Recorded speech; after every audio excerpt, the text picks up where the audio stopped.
Welcome back to the Elway Podcast. We got a very special guest today, FP Santangelo Jr. Thanks for coming on, man. Thank you. Thanks for lying to everybody right out of the gate. Not a very special guest, but thanks for having me, man. Just right off the gate, like, your dad played in the big leagues. You grew up in that atmosphere. You grew up in clubhouse around some of the best players of all time. What was that like? It was a unique experience, really. I didn't really know that other kids didn't have dads that were athletes. I used to go around school when I was in kindergarten, elementary school. You used to go, hey, so what team does your dad play for? I didn't know. I really didn't. And then people didn't believe me that my dad played baseball because I was so tiny and so short. Of course, my dad is like 5'10", right? I learned a lot of new words that you're not supposed to speak. I got a couple detentions and missed a couple recesses for that. But it was pretty wild because back in the day, kids were just running around clubhouses, right? It's not like today where it's very corporate, very organizational, where you might see a kid every now and again on the field with, like, you know, their dad's uniform on. Back in the day, it's like kids were running around like crazy. There's PlayStations, everyone's eating ice cream. They're just like getting into people's lockers. It was nuts. Playground. It was a playground. It was really bad. That's awesome. But it was such a unique experience. I learned a lot, like I said, both good and bad, and it was a unique upbringing for sure. That's awesome. Yeah, I was reading a piece you wrote. You were talking about having a birthday party behind home plate. I think I had my birthday party at the park, you know? But, okay, so you're from Sacramento originally, went to Oak Ridge High School, and then you spent a year at Sac City. Yeah, Sac City, transferred to Folsom Lake College, played baseball, wasn't good. That's why I'm doing this. I really wasn't. Well, what was, you know, people talk about like the JUCO life. Like when I was a JUCO guy myself, what was it like at Sac City? Kind of, there's a lot of history there here in Sacramento. Did your dad also go to Sac City? He did, and that was something that was really unique to me. So I grew up in El Dorado Hills, very small town. My dad grew up there too. Was the first Major League Baseball player, first professional athlete from that school. Sac City, one of the bigger names to come out of Sac City at the time, besides Greg Vaughn, of course, and a few others. Yeah. But just kind of being in Sacramento, having a unique name like FP as well, I stuck out like a sore thumb. Right. And it was a unique experience growing up and going to these programs because they're like, oh, you're so-and-so's son right away. And obviously I didn't have the same amount of talent level as him, but it was such a unique experience for me just because you see that kids like, for example, probably Vladimir Guerrero Jr., they expect you to be good, right? And when you do well, people don't really congratulate you the same way as like another person that does well. And then when you do bad, they're like, what are you doing? Like, yeah, exactly. You're supposed to be this person. So even Fernando Tatis Jr., I mean, one of the most talented people I've ever seen play on the field. Unreal. They all go through these things where you're supposed to be good and you don't get the praise like another person does for doing well. So it was kind of a weird being brought up differently, you know, and being put in a different light and all these different things. So it is what it is. Yeah. So. And you kind of get used to it, and then you kind of get a chip on your shoulder because of it. Definitely. That's it's almost like a lose-lose situation where you don't have the success that you're supposed to have, so then you're shunned. But it's just like, why am I held to that standard? And then if you do have that success, it's like, oh, well, that's expected of you, whatever. So you went to JUCO for a couple of years, and then you went to University of Santa Barbara. Yeah, for school. And did you just right away go into being the broadcaster for the baseball team, or how'd that come about? So I wanted to really figure it out from a perspective of like, okay, what can I do well? First, I want to see what I like, what I can do well, what I have some talent in, and I want to stay around the game of baseball because my whole thing is I want to make people's days better, and I want to leave a positive impact. Yeah. So if I could take somebody away from a situation, make their day a little bit better, whether through its humor, like relaxing on a baseball game, that's what it was for me. So how can I do that? Okay, I know baseball a little bit. I grew up in the game. And I started writing. I did broadcasting. I did producing. I did a podcast. I had a Wednesday radio show. I had 5 different jobs at one time. And I had 2 internships going on in San Francisco, one at KMBR and one at NBC Sports Bay Area. So I was driving 6 hours back and forth, like sleeping in my car some weekends while I was doing those other jobs. So you were going there every weekend, or just? Yeah, it was crazy. Wow. Yeah. On top of being a college student and doing your homework and trying to have fun. Yeah. And for those that don't know, UC Santa Barbara is literally located on the beach. Yeah, And it's tough. to have that sort of calling your name every week and be like, no, I got to drive 6 hours for my internship. Well, it goes back to the whole being a big leaguer son. People think that things have been given to you your whole life, right? And they think like, oh, he's so-and-so's son, like this is the reason he gets his job. But you really have to grind twice as hard because you have these stigmas around you. And people think everything's been given to you your whole life, which, I mean, I'd be lying if I said I wasn't privileged. I'm very, very lucky in my situation, right? Have a roof over my head. You know, my dad played Major League Baseball. But there's the stigma where it's like, okay, you're a rich kid that... So you don't got to do anything. So you don't have to do anything. So I always felt I had to grind twice as harder, and still to this day. I mean, there's people where I've worked previously and where I work now that see me as like this spoiled kid that, you know, didn't really grind for anything. And, you know, I got my degree at Santa Barbara, Communications and Media Studies. And UC Santa Barbara is obviously no joke. Yeah, it was a tough college to get into and really fight your way through, on top of doing all these other things. And then I just thought experience was paramount. Definitely. So then I just grinded to stay around the game of baseball. And UC Santa Barbara's got a really good baseball team. Oh, they do, man. I think you said something to me back when I was at Westmont down in Santa Barbara, back when we were both down there, that in the last 10 years they had the most drafted guys of any school, or there was some stat you gave me. Yeah, so on this side of the Mississippi, the most guys drafted out of any one school. So UC Santa Barbara, and I think that number was like 35 or 55 guys between there. So that's awesome. Some guy named Shane Bieber, you might have heard of him. Shane Bieber, he's all right. Too. Okay, so you had an internship at KMBR. Yeah. And then you graduated. Mm-hmm. What was next? So I wanted to immediately get into work. Like I didn't want to do the whole like, hey, take a break, go travel. I ended up calling everybody. NBC Sports offered me a part-time job, and I was doing the ticker. So you know the ticker on the bottom of the screen that says the scores and the breaking news? Yeah. I was typing that out every single day. That was my first job. Oh, it was brutal. And being, you know, a former baseball player, couldn't spell that well. So I'm butchering like hockey players' names. Oh, like, dude, I can't even pronounce them, but the human eye charts. I was butchering names, dude. It was the funniest thing of all time. So I was absolutely brutal, but just kind of learning the speed of the industry, really doing anything I could, just trying to be a sponge. And I think that's the biggest thing. Like, don't expect to be like, I don't know, John Boy Media right out of the gate, or try to be like Matt Vasgersian or Tim Kirchin, all those guys. You just got to grind for it. Yeah. And then I kind of learned, you know, you just got to keep on pushing the envelope and keep on looking for more jobs that you want to try out. So then I got a job at 95.7 The Game in San Francisco, and I was a part-time producer there. And then I finally got my first real job, which is a full-time producer at KMBR for the night show. Former Major League Baseball player Kevin Franzen and his host Drew Hoffer. That was a lot of fun. We just went crazy. All right. And then I didn't really know what I was doing. I told the guys, like, hey, let's make this a party every single night. Like, everyone's afraid to miss out on a party, right? So let's just have good vibes, positive energy. Yeah. I don't want to hear any negativity, because you hear a lot of negativity on the radio. And so we went the complete opposite way. We ended up having better ratings than the Golden State Warriors radio broadcast. That's awesome. Was in the middle of Kevin Durant's last year. So we ended up crushing, just because we were just having more fun. You're having fun. It's good vibes. People want to be around that. Exactly. So then I started to produce other shows. I did Gary Radnich's last show for KMBR, which is huge. My final show was Greg Papa and John Lunn, and Greg Papa is obviously a legend. I really want to challenge myself more and go into TV, because that is like boom, boom, boom. Right. And like things can catch on fire, and people are screaming and dropping F-bombs and doing this, doing that. Like, it's like mission control, like in Houston, like the back room. And if one thing goes wrong, it's like people are screaming and yelling. It's great. It's great. It's a adrenaline rush for sure. So I really want to get into that, and that's where I'm at now. Learning all the things of being a TV producer, the small things of being a TV talent, like the pace, like managing relationships, you know. That's a tough one. A lot of people don't talk about that. A 20-something-year-old kid coming out of college, everybody hates you. They're like, who the hell is this kid? Yeah. Like, it doesn't matter if, you know, you're so-and-so's son, but it's just like, who the hell is this kid? Like, he thinks he can change the game. The game's been here for a long time.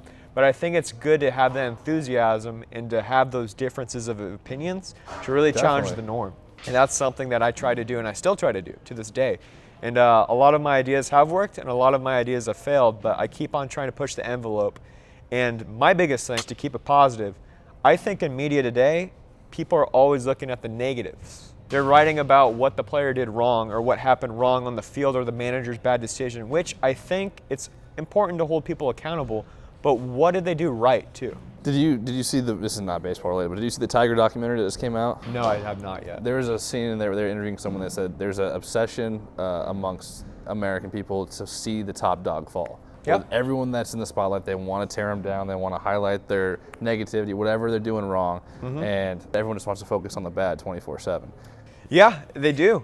And I think that's a big problem in the game of baseball right now, because you have broadcasters even almost sound like they hate the game of baseball in the state that it's in, especially with the bat flips and emotion, which baseball needs. Like, the game is evolving. I'll tell you what I told Senior. So Senior right now, FP Santangelo Jr, he's the broadcaster for the Washington Nationals. I told him, Dad, you sound like an old man. It was one game, like, you sound like an old man. Here's the deal. You already had your chance to leave the mark on the game of baseball. You did.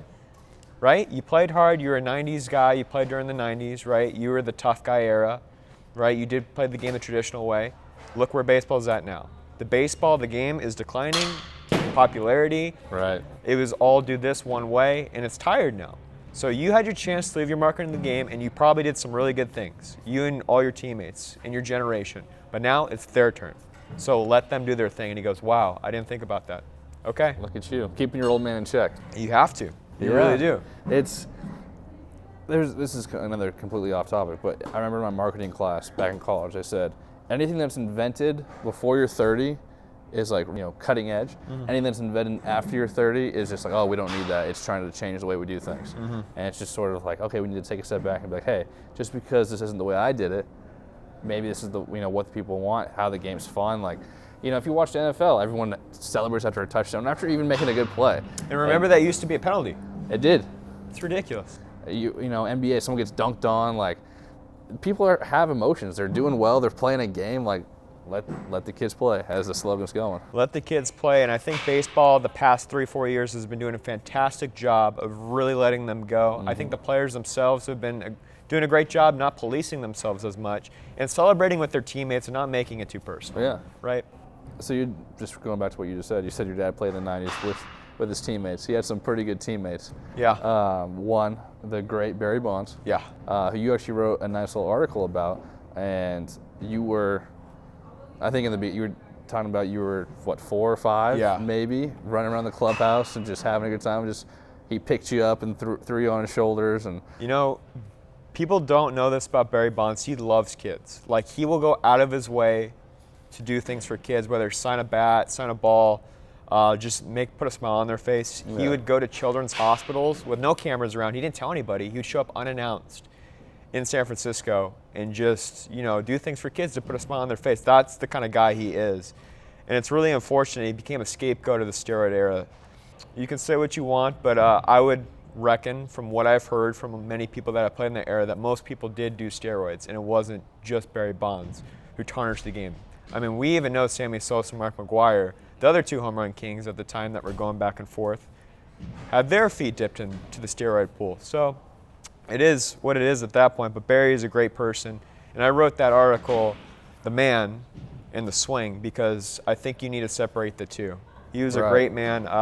He was always great to me when I was 4 years old, and still to this day, if I see him at the yard, he'll yell at me, and he is... I don't know if we're allowed to cuss on here, but he's one of the best shit talkers of all time. Oh my God, he's great. In that article, he said something where you hadn't seen him in a couple of years, and he was like, "Oh man, you're ugly now," or something. Oh yeah, you grew up to be as ugly as your daddy. Yeah, it was the first time I saw him probably in like 7 years, and he hasn't seen my beard yet. Right. And that's when I saw him. But yeah, he's always been a fantastic man to me and my family. He's one of the wittiest guys too. Yeah. He really is, really, really witty. And there's times at Oracle Park where he goes down into the batting cage and puts on a show just for the players. Just for fun. Just for fun. And he'll dial up the machine to like 99 and just still put on a show down there. Give him a uni. Come on, the Giants need him. There was a lot of debate and talk to see if we could get him to DH. Like the fan base was trying to do that. Because with the universal DH this year. Yeah, well, in 2020 with the 60-game season, all that, why not try to get Barry back? I think he could hit 270 still. Dude, why not? But something that you mentioned too was just something very simple about having your goal be to make someone's day a little better. Put a smile on their face, whatever. That is a quality that you try to embrace. sounds like that was him to a T, even if he was in the highest spotlight that we have to offer. Like that's, a lot of people can let that go to their head, or be partying and have women and spending money on planes and whatnot, but being able to still embrace that, but being able to say, hey, there's a little kid over there that wants the ball, so I'm going to go do it. I'm going to go to a children's hospital and take an hour and put a smile on someone's face who might have cancer, might be very, very sick. So I mean, that's what it's all about as an athlete, right? You want to have a positive impact for the city you're playing for. Like, you want to be an idol and a role model for those around you. Sometimes that gets lost in the fame and what you are and, what you're doing off the field. But I think Barry did a really good job of quietly being a hero for those kids and for doing that. Like, he didn't need the publicity. He really never believed in media. And I have a theory about this. I want to talk to Barry about this ad nauseum. Like, we need to sit down and talk about this. But I think with his dad, Bobby Bonds, and Willie Mays, his godfather, and him being around baseball, that he was taught his whole life to not trust media. I was even taught to not trust media. That was the first thing I was taught when I was like 5 or 6 years old. Hey, if anybody approaches you at the stadium and they're saying they're a writer and they want to interview or anything, don't even respond to them. Like, media are bad guys. Now that's obviously changed because Senior is the media and I'm in media. But that was really the notion back in the 90s. Like, hey, those are the bad guys. Don't talk to them. They're trying to get something out of you. Well, it's like what we just said, where everyone's focused on the negative, right? One thing that you say out of context, and they're going to try to see the top dog fall. Especially nowadays with Twitter and social media, everything can get taken out of context. So it's really just like walking on glass, and being Barry Bonds, who was bigger than the sport of baseball at one point.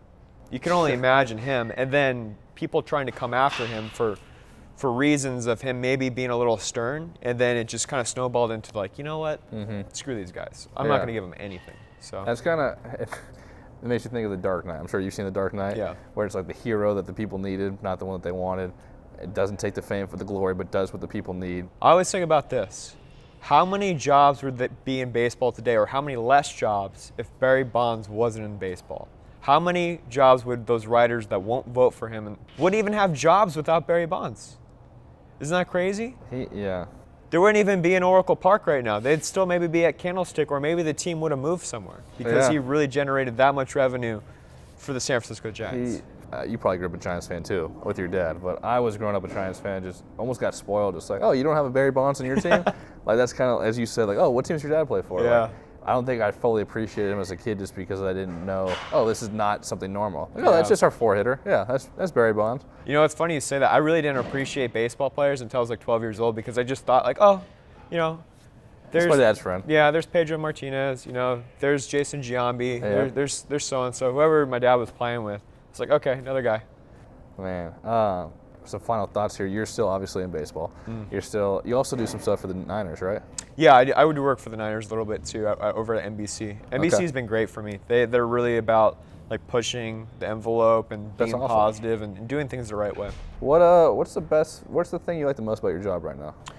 Right now, I think it's just getting to see how hard TV is and what people don't really realize what goes on behind the scenes there. It's nothing that you can just wake up and go do. Right. It really takes a lot of reps, and then you can see the difference between an ex-player that takes it seriously and then a guy that's just trying to collect a check. Right. Like, people actually have coaches. They really go through like it's a second career, like they're taking reps. Like they're hitting off a tee or they're taking ground balls. And then other guys just kind of show up and roll the balls out there. And some of them can do that, just like a baseball player sometimes can do that. But it's really interesting to me to see like this whole world inside the world, and see how kind of catty it is sometimes too. I got you. You know what I mean? Yeah. With the drama you see behind the scenes, you're like, really? Like, this is weird. Like guys. Almost feels like high school. Yeah, you're like, come on, guys. Like, we're just trying to we love the sport we're following. Right. And then I guess this is another big thing too, how much people that hate sports are in media. And because they grew to hate the sports. It's like they all went in there loving the sport, but because of the grind and because of doing this every single day, you can tell the guys that hate the sport. They kind of get burnt out. They're burnt out, and they're just doing it because they don't have another alternative anymore. Right. That's wild. And I'm talking about like the writers, the producers, the directors, the camera guys, A through Z. Right. Like everybody. It's crazy to me that like you can make a career in sports and hate it. That is. Do you have a dream job? I do. I'd love to do something like this, honestly, but like on a bigger network where we're just talking, me and you. Not this network? Yeah, I mean, you got a pretty good following, I'm sure. Oh. But just to let people know that these players are just people. You know what I mean? They're just good at something. You know, they're good people too. At the end of the day, they're normal people. Like they're not crazy. I'm sure some people are crazy, but everyone's crazy at a little bit. As you separating the swing from the person, being able to be like, hey, just because this person's good at swinging a bat and is on your team doesn't mean that they're not an actual person. They don't actually do things when they leave the field. Exactly. You don't have rights over them just because you're a fan of the team. Yeah, they're not a piece of meat. And a lot of times players feel like a piece of meat. I mean, you've worked with Lucas Giolito a bunch, and I know that the number one gripe a player feels is that they're a piece of meat because they're treated like a piece of meat in the organization, just to make revenue for a huge, corporation essentially. Mm-hmm. And then once you're done, it's like, okay, see ya. Thanks for playing baseball for us. Dude, one of the craziest things to me is arbitration. The fact that you can be playing for a team, and they love you, and you're their guy, and arbitration comes around, they tell you to your face every single reason why they don't like you or why you shouldn't be paid as much as, but also they want you to come and play for them. Yeah, it's very interesting to see the business side of everything too. Yeah. All right, last thing. What any predictions for this upcoming year? How are the Giants looking? Any thoughts on the baseball season? Ooh, baseball season. I'm really excited that there's going to be 162 games and that there's going to be interdivisional play again. I think it was fans. Fans too. Yeah, 20% or something in California. Yeah, I totally buried the lead right there. That's something that you're not supposed to do. Oh. Is bury the lead. Fans are coming back, which is going to be huge for baseball. But I think it's going to be really interesting to see what happens in the NL West. The NL East is by far the most stacked division I've ever seen, ever. Like, any single team there can come out and do some damage, and I think it's going to be really interesting. I think a lot of people are sleeping on the Marlins and Phillies. They're exceptionally deep, and I'm really liking what they're doing. Of course, the Nationals, the Braves, the Mets. The Nationals. Yeah. The Giants, Dude, the Giants are kind of sneaky looking good. They're sneaky, right? They got a lot of potential. It's like, low risk, high reward kind of a rotation there. Shout out to Sam Long, of course. Yeah, shout out to Sam Long. That guy, I think he's going to make the club. I hope he gets a chance. I'm seeing the buzz. He's creating buzz in the city of San Francisco. How cool is that? That's so awesome. You grow up a fan of a team, you're a local kid, and you're creating buzz in the city that you want to play for. Dude, it was surreal just seeing him in a Giants uniform on TV. It was like that. Whoa, that's crazy. It's so cool, man. It's so cool to see people that succeed and really grind it for it. And he's got such a great story too. Definitely. Well, all right, dude. FP, thanks for coming on. No problem. Appreciate you. Appreciate you.